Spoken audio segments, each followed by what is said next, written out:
Assalamualaikum warahmatullahi wabarakatuh. Perkenalkan, nama saya Muhammad Julanda Nukman dengan NIM 2405 dari program studi Teknik Informatika.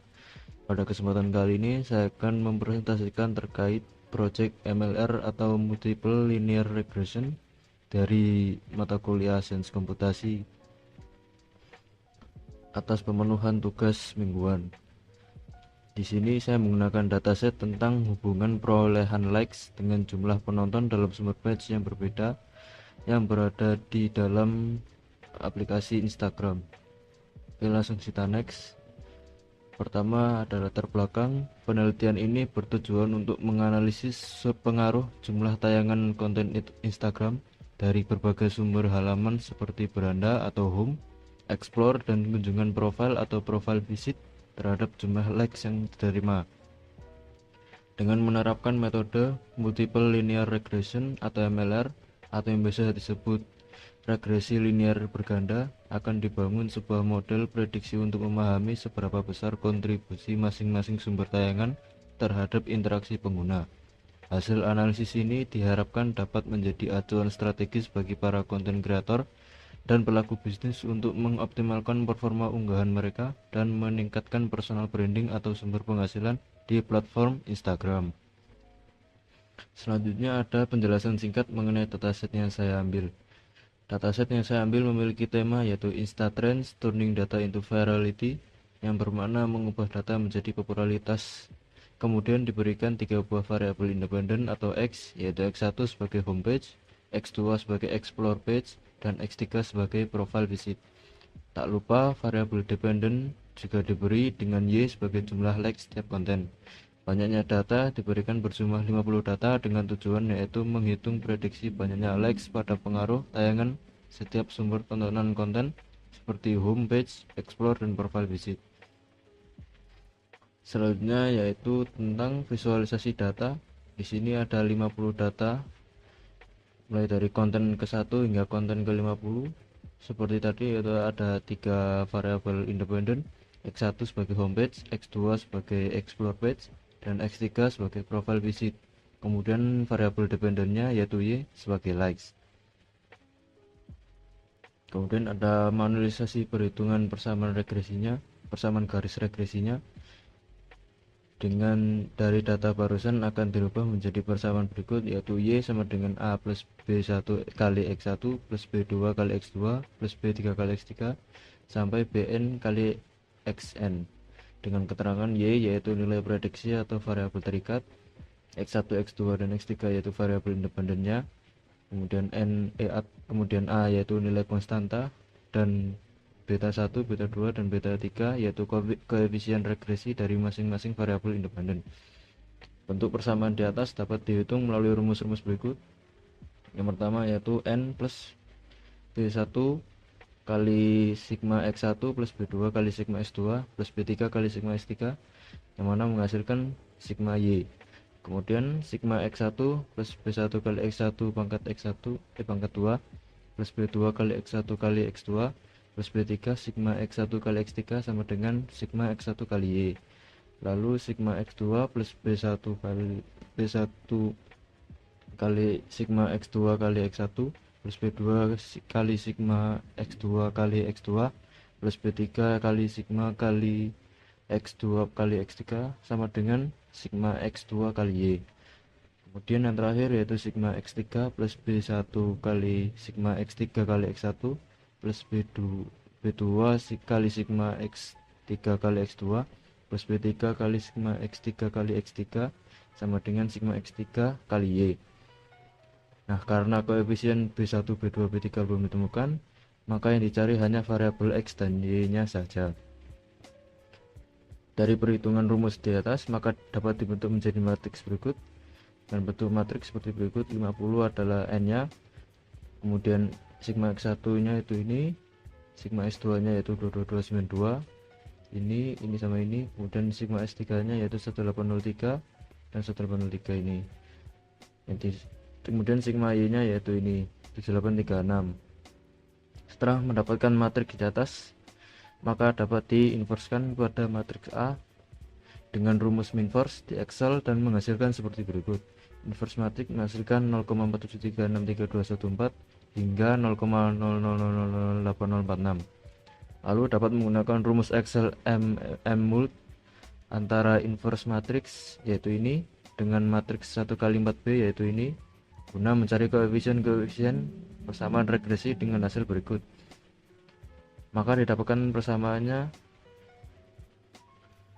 hasilnya yaitu ini minus 14,5873, 0,06284, 0,00965 dan 0,63402, yang mana ini menjadi cikal bakal koefisien tersebut. Yang atas yaitu yang atas itu konstanta, yang kedua ini koefisien B1, yang ketiga koefisien B2, dan yang terakhir koefisien B3. Yang ini B1, yang ini B2, dan ini B3. Maka didapatkan persamaannya yaitu Y sama dengan minus 14,5837 plus 0,062843 kali X1 plus 0,009653 kali X2 plus 0,634016 kali X3. Persamaan di atas nantinya akan digunakan untuk mencari nilai prediksi masing-masing data. Setelah mendapatkan persamaan berikut, maka dapat menghitung evaluasi performa. Untuk metode evaluasinya saya menggunakan 3 metode yaitu MSE atau mean square error dengan rumus RSS per N, kemudian RMSE atau root mean square error yaitu metode yang menghitung akar dari MSE dengan rumus akar dari MSE. Kemudian MAPE atau mean absolute percentage error atau metode evaluasi yang menghitung selisih Y dengan prediksi secara persentase. Rumusnya yaitu sigma absolute YI per Y prediksi per YI per N kali 100%. Sebelum mendapatkan nilai 3 metode tersebut, kita harus mencari beberapa nilai yang diperlukan, yaitu yang pertama error yang menggunakan rumus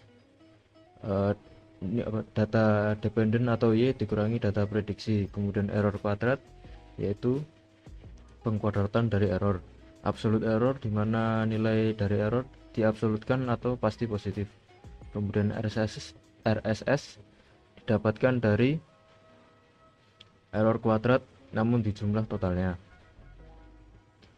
Hasil dari keempat nilai ini yaitu sebagai berikut: Y prediksi, error kuadrat, absolute error per YI. Kemudian ini nilai yang dibutuhkan untuk mencari nilai MAPE yaitu 8,269335691 dan nilai RSS nya 46975,61856. Setelah mendapatkan nilai-nilai yang didapatkan di sini, maka kita dapat mencari nilai akhirnya yaitu MSE sebesar 939,5124, RMSE 30,6515 dan MAPE 0,1654 atau 16,5%. Kemudian untuk bagian oktav sebagai berikut. Yang pertama ada bagian inisialisasi data yang berupa data X yaitu campuran antara data X1, X2 dan X3, kemudian data Y. Selanjutnya ada perhitungan matriks garis regresi, prediksi, error SSS, MSE, RMSE, dan MAPE. Untuk pertama kali yaitu membentuk matriks dari kumpulan data X dan Y. Untuk matriks kemudian mengubahnya menjadi koefisien dalam persamaan yaitu menjadi beta 1, beta 2, dan beta 3 dengan rumus X per Y aktual. Kemudian nilai prediksi dapatkan dari X kali beta dan nilai error dapatkan dari Y aktual dikurangi Y prediksi. Untuk menghitung metode peramalan yaitu RSS didapatkan dari sum errors pangkat 2. Kemudian MSE dapatkan dari pembagian banyaknya data yaitu RSS per 50. Kemudian RMSE dapatkan dari akar MSE dan MAPE dapatkan dari mean absolute error per Y aktual kali 100. Kemudian sintaks output dan grafiknya sebagai berikut. Dengan judul hasil evaluasi model dioutputkan root sum of square, mean square error, root mean square error MSE atau RMSE dan mean absolute percentage error atau MAPE. Kemudian ada sintaks yang akan membuat grafik sebagai berikut. Selanjutnya output yang dihasilkan yaitu persamaan regresi Y sama dengan min 14,5873 plus 0,0628 kali X1 plus 0,0097 kali X2 plus 0,6340 kali X3.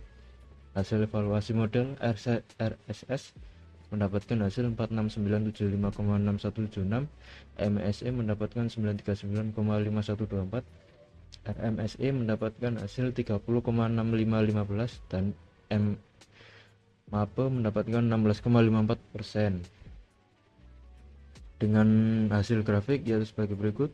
Dengan banyaknya data yang melenceng dari garis prediksi sempurna. Kemudian untuk kesimpulan dari analisis datasetnya saya hitung melalui metode MLR secara manualisasi dan juga melalui Octave, dapat disimpulkan bahwa dataset tersebut memiliki selisih atau kesalahan sebesar 16,5% dari data aktual atau data sempurnanya. Artinya, setiap nilai Y pada satu baris memiliki perbedaan atau selisih 16,5% dengan nilai Y yang lain. Dalam pembahasan studi kasus, ini bermakna kalau prediksi yang ditunjukkan meleset sejauh 16,5% dari jumlah likes yang sebenarnya. Secara realita, tidak hanya penonton dari setiap sumber halaman, home, explore, dan profile visit menjadi faktor penentu. Bisa saja faktor lain menjadi pembeda prediksi, misalkan share, komentar, popularitas tagar, atau hashtag, dan sebagainya. Kesalahan sebesar 16,5% bukanlah hal yang terlalu buruk, namun masih memerlukan beberapa perbaikan agar sesuai dengan prediksi tepatnya. Kemudian ini ada bagian referensi, bisa kalian baca dan pause, ada 5 referensi.